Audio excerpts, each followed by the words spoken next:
In 1831, the French government bought this painting for their own throne room.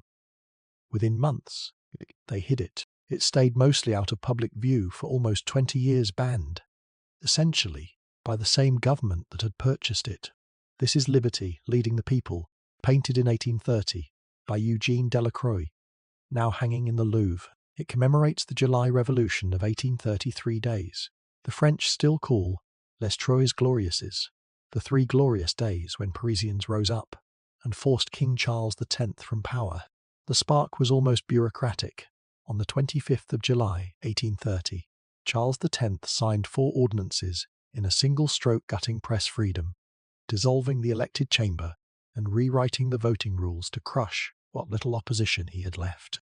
Parisians didn't wait to see how it played out.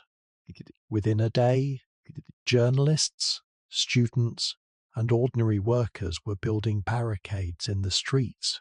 By the 2nd of August, the king had abdicated and fled the country entirely.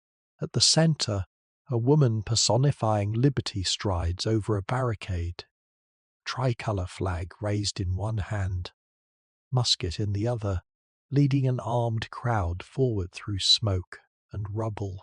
The government bought it in 1831, planning to hang it in the throne room of the Palais du Luxembourg. That plan didn't survive contact with the painting itself. Almost as soon as they owned it, officials realized what they'd actually bought. This wasn't a comfortable decorative allegory.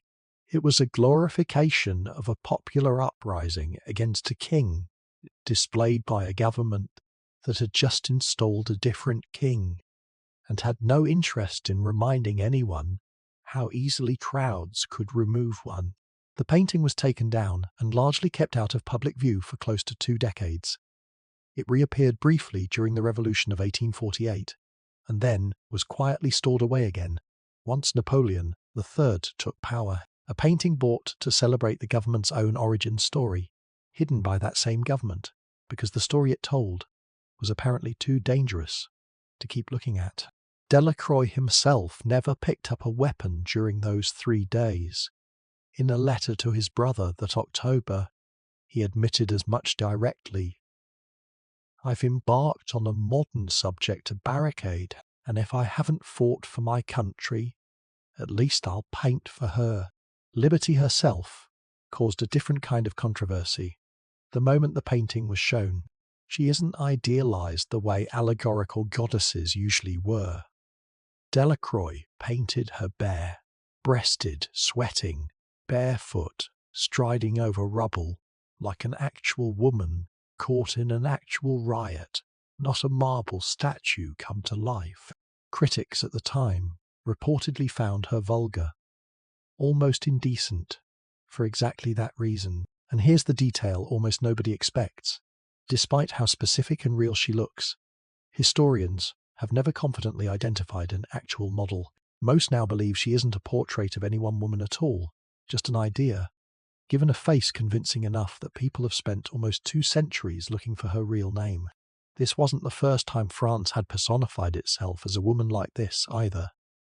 The tradition goes by the name Marianne, a symbolic female figure representing liberty, and the Republic itself, still appearing on French coins, stamps, and government seals today. Delacroix's liberty isn't officially the Marianne, but for 2 centuries the 2 images have blurred together in the public imagination almost completely.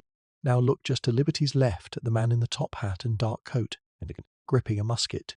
For generations, this figure has been popularly described as a self-portrait Delacroix, inserting himself directly into the revolution he was painting.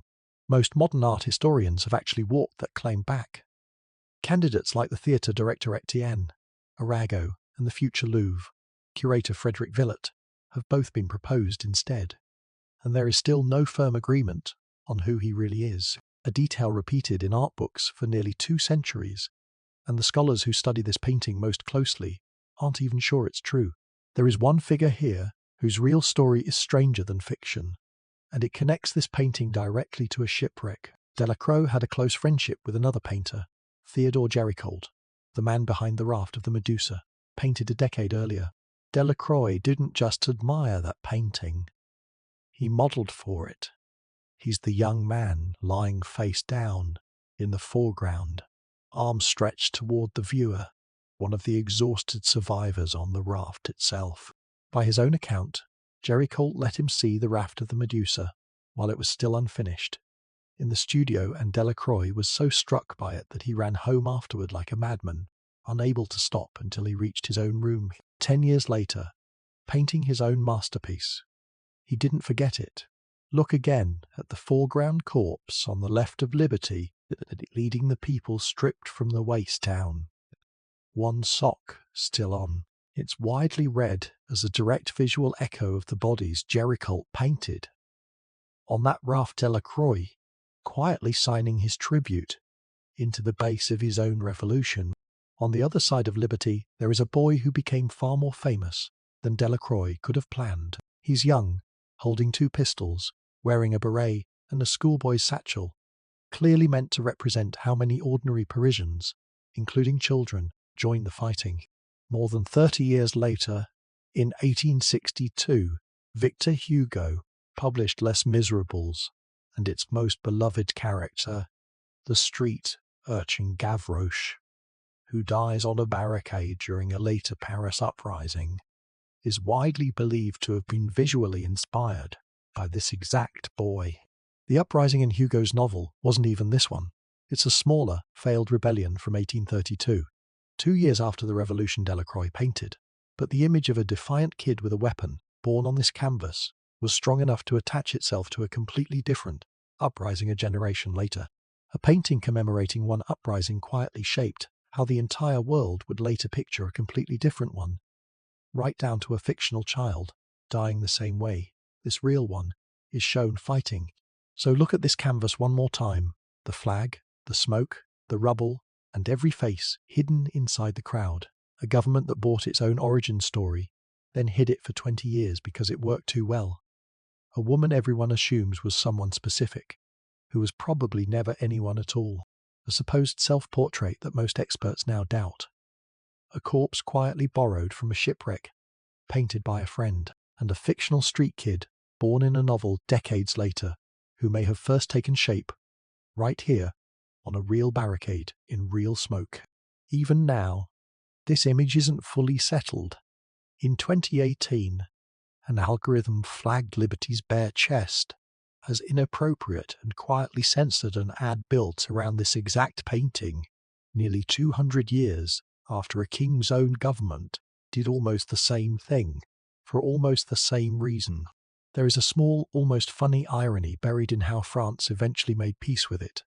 From 1978 to 1995, this painting appeared on the French 100-franc note, right next to a real, confirmed self-portrait of Delacroix himself, palette and brushes in hand.